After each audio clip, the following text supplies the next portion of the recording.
മോഹൻ വർഗീസ് നോക്കൂ, നമ്മൾ ഇതിന്റെ ഒരു ടൈം ലൈൻ ഒന്ന് പരിശോധിക്കൂ. ആദ്യം American president Donald Trump Truth സോഷ്യലിൽ പോസ്റ്റ് ചെയ്യുന്നു. അത് അദ്ദേഹം പിന്നീട് ട്വിറ്ററിൽ എക്സിൽ ഷെയർ ചെയ്യുന്നു. തൊട്ടു പിന്നാലെ മാർക്കോ റൂബിയോയുടെ എക്സ് പോസ്റ്റ് വരുന്നു. അതിനുശേഷം ഇഷാഖ് ദർ പാകിസ്ഥാന്റെ വിദേശകാര്യ മന്ത്രി ഇത് അംഗീകരിക്കുന്നു. അത് കഴിഞ്ഞ് 6 മണിയാകുമ്പോൾ ഇന്ത്യൻ വിദേശകാര്യ സെക്രട്ടറി വിക്രം മിശ്രി ഈ കാര്യം പറയുന്നു. വേർഡിങ്ങിൽ മാറ്റമുണ്ട്. ഇന്ത്യയും പാകിസ്ഥാനും അമേരിക്കയുടെ മധ്യസ്ഥതയിലാണ് ഇങ്ങനെ ഒരു ധാരണയിലെത്തിയത് എന്ന് പറഞ്ഞിട്ടില്ല. രണ്ട് രാജ്യങ്ങളും പറഞ്ഞിട്ടില്ല, ഇഷാഖ് ദറും പറഞ്ഞിട്ടില്ല. പക്ഷേ നമുക്കറിയാം, 6 മണിക്ക് ഇന്ത്യ ഇക്കാര്യത്തിൽ സീസ് ഫയർ എന്ന് പറയുന്നതിന് അരമണിക്കൂർ മുമ്പ് അമേരിക്കൻ പ്രസിഡന്റ് ഇക്കാര്യം പ്രഖ്യാപിച്ചിട്ടുണ്ട് എന്നുള്ളത് ചെറിയ കാര്യമല്ല. അപ്പോൾ അങ്ങനെ നോക്കിക്കഴിഞ്ഞാൽ ഇന്ത്യയുടെ എക്കാലത്തെയും പൊസിഷൻ ഇന്ത്യ പാകിസ്ഥാൻ പ്രശ്നത്തിൽ മൂന്നാം കക്ഷി ഇടപെടലില്ല, അത് രാജ്യം അനുവദിക്കില്ല എന്നുള്ളതായിരുന്നു. ഒപ്പം അമേരിക്ക ചൂണ്ടിക്കാണിക്കുന്ന ഒരു കാര്യം, ഇനി ഇതുമായി ബന്ധപ്പെട്ട തുടർ ചർച്ചകൾ, ഡയലോഗ്സ് വേറൊരിടത്ത് വെച്ച് നടക്കുമെന്ന് കൂടിയാണ്. അങ്ങനെ മധ്യസ്ഥ ചർച്ചകൾ, മൂന്നാം കക്ഷി ചർച്ച, വേറൊരു സ്ഥലത്തെ ചർച്ച, ഇതൊന്നും ഇന്ത്യൻ ഫോറിൻ പോളിസിയിൽ ഇതുവരെ ഇല്ലാത്ത കാര്യമാണ് എന്നുള്ളത് കൊണ്ട് ഇപ്പൊ ഇന്നത്തെ സീസ് ഫയർ എഗ്രിമെന്റ് എല്ലാവരും കൈയടിച്ച് പാസ്സാക്കിയാലും നാളെ ഒരുപാട് ചോദ്യങ്ങൾ ഉയരാൻ പോവുകയല്ലേ? തീർച്ചയായും ശ്രീ അഭിലാഷ്, ലിസ് മാത്യു പറഞ്ഞ ഒരു ആംഗിൾ വളരെ റെലവൻ്റാണ്. ഇനിയുള്ള ദിവസങ്ങളിൽ പ്രധാനമായ ചർച്ചകൾ നടക്കാൻ പോകുന്നത് ഈ കാര്യങ്ങളെക്കുറിച്ചാണ്. ഈ ടൈം ലൈൻ വളരെ മനോഹരമായി ശ്രീ അഭിലാഷ് പറഞ്ഞല്ലോ. അതായത് 5:30 മണിക്ക് അമേരിക്കൻ പ്രസിഡന്റ് ഡൊണാൾഡ് ട്രംപിൻ്റെ ട്വീറ്റ് വെളിയിൽ വരികയാണ്. 6 മണിയായപ്പോൾ ഇന്ത്യ പറയുന്നു, ആ ലൈനിൽ തന്നെ ഇന്ത്യ പ്രതികരിക്കുന്നു. പക്ഷേ ഇവിടെ ഒരു കാൽക്കുലേഷൻ എറർ സംഭവിച്ചു. ജമ്പിങ് ദ ഗൺ എന്ന് വേണമെങ്കിൽ പറയാം. ട്രംപിൻ്റെ അത്യുത്സാഹത്തിന് ട്രംപ് ചെയ്തു പോയതാണ് എന്ന് പറയുന്നത്. കാരണം ട്രംപിനെ സംബന്ധിച്ചിടത്തോളം ഉക്രൈൻ റഷ്യ യുദ്ധം അവസാനിപ്പിക്കാൻ അദ്ദേഹത്തിന് കഴിഞ്ഞില്ല. അദ്ദേഹത്തിൻ്റെ വിടുവായാണ് കേവലം എനിക്ക് അധികാരം കിട്ടിയാൽ 24 മണിക്കൂറിനുള്ളിൽ ഞാൻ ആ വിഷയം പരിഹരിക്കും. സാധിച്ചിട്ടില്ല ഇപ്പോഴും.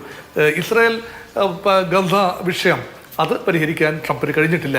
അപ്പോൾ ഏതെങ്കിലും ഒരു നേട്ടം, ഒരു നയതന്ത്ര നേട്ടം അണ്ടർ ഹിസ് ബെൽറ്റ് ഉണ്ടാകണമെന്ന് ട്രംപ് ആഗ്രഹിച്ചു അത്യുത്സാഹപൂർവ്വം. ഇത് അമേരിക്കയുടെ പിന്നിൽ പ്രവർത്തിച്ചു എന്നത് തീർച്ചയായും അത് സാധാരണ ഈ രംഗം നിരീക്ഷിക്കുന്ന ആർക്കും മനസ്സിലാകും. പക്ഷേ നമുക്കൊരു നയമുണ്ട്. നമ്മുടെ ഏറ്റവും വലിയ വിലങ്ങുതടി എന്ന് പറയുന്നത് നമ്മുടെ ബൈലാറ്ററലിസമാണ്, ഉഭയകക്ഷി അടിസ്ഥാനം. നമ്മുടെ വിദേശ നയത്തിൻ്റെ ആണിക്കല്ല് തന്നെ ബൈലാറ്ററലിസമാണ്. Third party initiative, third party mediation Bharatam അംഗീകരിക്കില്ല. അപ്പോൾ മൂന്നാമതൊരു രാജ്യത്ത് വെച്ച് ഏതെങ്കിലും ഒരു ന്യൂട്രൽ വേദിയിൽ വെച്ച് പാകിസ്ഥാനുമായി ഇന്ത്യക്ക് ചർച്ച ചെയ്യേണ്ടി വന്നാൽ അത് സിംല കരാറിൻ്റെ സ്പിരിറ്റിന് എഗൻസ്റ്റാണ്. ഇപ്പോൾ പാകിസ്ഥാൻ ഏകപക്ഷീയമായി സിംല കരാറിൽ നിന്നും പിൻവാങ്ങിയെന്ന് നമുക്ക് വേണമെങ്കിൽ വാദിക്കാം. പക്ഷേ ഇന്ത്യയുടെ മണ്ണിൽ വെച്ച്, അല്ലെങ്കിൽ പാകിസ്ഥാൻ്റെ മണ്ണിൽ വെച്ച്, എവിടെയെങ്കിലും വെച്ച് മറ്റൊരു രാജ്യത്തിൻ്റെ സാന്നിധ്യമില്ലാതെ നേരിട്ട് സംസാരിച്ച് തീർക്കാനുള്ള വഴി ഒരുങ്ങുമെങ്കിൽ അവിടെ ഇന്ത്യയുടെ നിലപാടിൻ്റെ എൻഡോഴ്സ്മെൻ്റ് ആണ്. അല്ല എങ്കിൽ തീർച്ചയായും നാളുകളിൽ പ്രതിപക്ഷം വലിയ രീതിയിൽ ഇത് വിഷയം വൈകാരികവൽക്കരിക്കാനൊരു സാധ്യതയുണ്ട്. അത് മാത്രമല്ല, നേരത്തെ ഇവിടെ ചോദിച്ച റെലവൻറ്റ് ചോദ്യം, where are the perpetrators of terror? Where are these people? 7 people who took part in the violent act. അവരെ പിടികൂടാൻ സാധിച്ചിട്ടില്ല. അവരുടെ ഐഡൻറ്റിറ്റിയെക്കുറിച്ച് ഇന്ത്യ പുറത്തുവിട്ട കാര്യങ്ങൾ മാത്രമേ ഉള്ളൂ. അതേക്കുറിച്ച് ചില അസ്വസ്ഥജനകമായ ചോദ്യങ്ങൾ, ഗവൺമെൻറ്റിന് അസ്വസ്ഥത ഉണ്ടാക്കുന്ന ചില ചോദ്യങ്ങൾ ഇപ്പോൾ വെടിനിർത്തൽ വന്ന സ്ഥിതിക്ക് പ്രതിപക്ഷം ചോദിക്കാൻ സാധ്യതയുണ്ട്. വെടിനിർത്തൽ ഇല്ലായിരുന്നു എങ്കിൽ പ്രതിപക്ഷം ഒരിക്കലും ഇങ്ങനെ ഒരു ചോദ്യങ്ങളിലേക്ക് കടക്കില്ല. കാരണം അത് രാജ്യത്തിന് യുദ്ധസമാനമായ സാഹചര്യത്തിൽ ഇങ്ങനെ ചോദിക്കുന്നത് ശരിയല്ല. അതുകൊണ്ടാണ് പറയുന്നത്, ഇവിടെ ഒരു രാഷ്ട്രീയ ഡിബേറ്റിലേക്ക്, ലോങ് ലാസ്റ്റിംഗ് പൊളിറ്റിക്കൽ ഡിബേറ്റിലേക്ക് നീങ്ങുകയാണ്. ഇവിടെ പ്രഥമ ദൃഷ്ടിയ അഡ്വാൻറ്റേജ് ഇന്ത്യ എന്ന് ഞാൻ നിസ്സംശയം പറയും.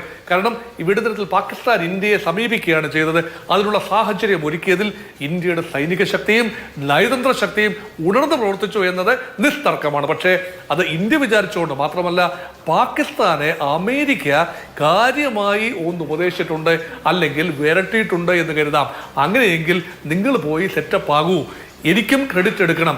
ആ ക്രെഡിറ്റ് എടുക്കുന്നത് ഒരുപക്ഷെ സമയക്രമം ആ ട്വീറ്റ് ഒരു അരമണിക്കൂർ ശേഷമാണ് വെളിയിൽ വന്നത് എങ്കിൽ, മാർക്കോ റൂബിയോയ്ക്ക് ഒരു അരമണിക്കൂർ കൂടി ക്ഷമിക്കാമായിരുന്നു എങ്കിൽ തീർച്ചയായും ഇന്ത്യക്ക് നാടകീയമായി പ്രഖ്യാപിക്കാമായിരുന്നു, പാകിസ്ഥാൻ ഞങ്ങളെ സമീപിച്ചു, DGMOയുടെ ഓഫീസിൽ നിന്നും ഞങ്ങൾക്ക് ക്ഷണം വന്നു, ഞങ്ങൾ അതിനോട് ക്രിയാത്മകമായി റെസ്പോണ്ട് ചെയ്തു, അങ്ങനെ ഞങ്ങൾ വെടിനിർത്തൽ കൊണ്ടുവന്നു എന്ന പ്രഖ്യാപനം ഇന്ത്യയുടെ ഭാഗത്തു നിന്ന് വന്നതിന് ശേഷം അമേരിക്കയുടെ മറ്റ് നീക്കങ്ങൾ ഞങ്ങൾ ഇന്ന കാര്യങ്ങൾ ചെയ്തു, ഈ സാഹചര്യം ഒരുക്കുന്നതിന് വേണ്ടി അങ്ങനെ ചെയ്തു. അതായത് ട്രംപിന്റെ, എൻ്റെ ചുരുക്കത്തിൽ പറഞ്ഞാൽ ട്രംപിന്റെ ട്വീറ്റിലൂടെ ആയിരുന്നില്ല ഇത് ലോകം കേൾക്കേണ്ടത്.